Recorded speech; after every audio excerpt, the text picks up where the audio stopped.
ഇടതുപക്ഷ ജനാധിപത്യ മുന്നണിക്ക് അനുകൂലമായ രാഷ്ട്രീയ സാഹചര്യമാണ് കോഴിക്കോടും സംസ്ഥാനത്താകെയും കാണാൻ സാധിക്കുന്നത്. അതിന് പല കാരണങ്ങളുണ്ട്. ഒരു പ്രധാനപ്പെട്ട കാരണം, സംസ്ഥാന സർക്കാരിനെതിരെ എവിടെയും ഒരു വികാരം കാണാനില്ല. സർക്കാരിന് അനുകൂലമാണ്. സംസ്ഥാന സർക്കാരിന്റെ ജനക്ഷേമ പ്രവർത്തനങ്ങൾ, വികസന പ്രവർത്തനങ്ങൾ, ഇത് പൊതുവെ ജനങ്ങളാകെ സ്വീകരിച്ചിട്ടുണ്ട്. ഈ തെരഞ്ഞെടുപ്പിൽ ഞങ്ങൾ ഒരുപാട് കുടുംബയോഗങ്ങൾ പങ്കെടുത്തു. ഞാൻ വ്യക്തിപരമായി മുന്നണി തീരുമാനിച്ചതിന്റെ ഭാഗമായി 155-ലധികം കുടുംബയോഗങ്ങൾ, 155 156, ഏകദേശം 13,066 പേരെയാണ് ആ കുടുംബയോഗങ്ങളിലായി കണ്ടത്.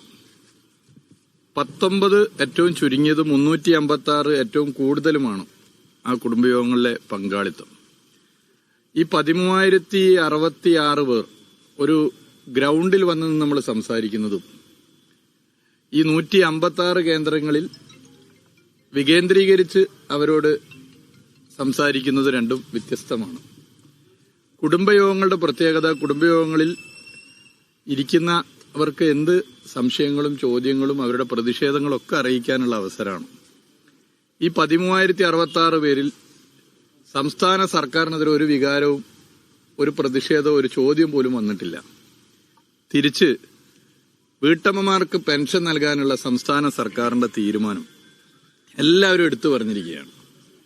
ക്ഷേമ പെൻഷൻ 2000 രൂപയാക്കിയത് മാത്രമല്ല, ക്ഷേമ പെൻഷൻ UDF ഭരണകാലത്ത് മുടങ്ങിപ്പോയിരുന്നു. 1.5 കൊല്ലം കുടിശ്ശികയായിരുന്നു. എന്നാൽ ഈ 10 കൊല്ലത്തിനിടയിൽ ഒരു മാസം പോലും മുടങ്ങിയില്ല എന്നുള്ളതും ഈ കുടുംബയോഗങ്ങളിൽ ഉയർന്നു വന്ന പ്രധാനപ്പെട്ട ഒരു അഭിപ്രായമാണ്.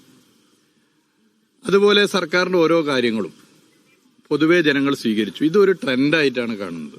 സംസ്ഥാന സർക്കാരിനെതിരെ എവിടെയും ഒരു വികാരമില്ല. എന്നാൽ സംസ്ഥാന സർക്കാരിന്റെ ജനക്ഷേമ പ്രവർത്തനങ്ങൾക്കും വികസന പ്രവർത്തനങ്ങൾക്കും പൊതുവെ ജനങ്ങൾ അനുകൂലമാണ് എന്നുള്ളതാണ് ഈ തെരഞ്ഞെടുപ്പിൽ ഞങ്ങളുടെ ആത്മവിശ്വാസം വർദ്ധിക്കുന്നതിന്റെ കാരണം. ഇവിടെ ഓരോ തദ്ദേശ സ്വയംഭരണ സ്ഥാപനങ്ങളിലെയും അതാത് പ്രാദേശികമായ രാഷ്ട്രീയവും ഒരു പ്രധാന പ്രശ്നമാണ്. തദ്ദേശ തെരഞ്ഞെടുപ്പിന്റെ മറ്റൊരു പ്രത്യേകത അതാണ്. ഇവിടെയാണെങ്കിൽ കോർപ്പറേഷനാണ്. കോർപ്പറേഷന്റെ ഭരണം പൊതുവെ നല്ല ഭരണമാണ്. ഇപ്പൊ ജയശ്രീ ടീച്ചർ ആരോഗ്യ സ്റ്റാൻഡിംഗ് കമ്മിറ്റി ചെയർപേഴ്സണായി നല്ല നിലയിൽ ഇടപെട്ട് ഒരുപാട് അംഗീകാരങ്ങൾ കോഴിക്കോട് കോർപ്പറേഷൻ ലഭിച്ചു. അപ്പൊ അതുകൂടി ഡബിൾ പ്ലസ് ആണ്. അപ്പോൾ പൊതുവെ LDFന് അനുകൂലമായ സാഹചര്യമാണ്. പിന്നെ മറ്റ് കാര്യങ്ങൾ എടുത്ത് പരിശോധിച്ചാൽ നിങ്ങൾക്ക് കാണാം, രാഷ്ട്രീയ സാഹചര്യം LDFന് അനുകൂലമാണ്.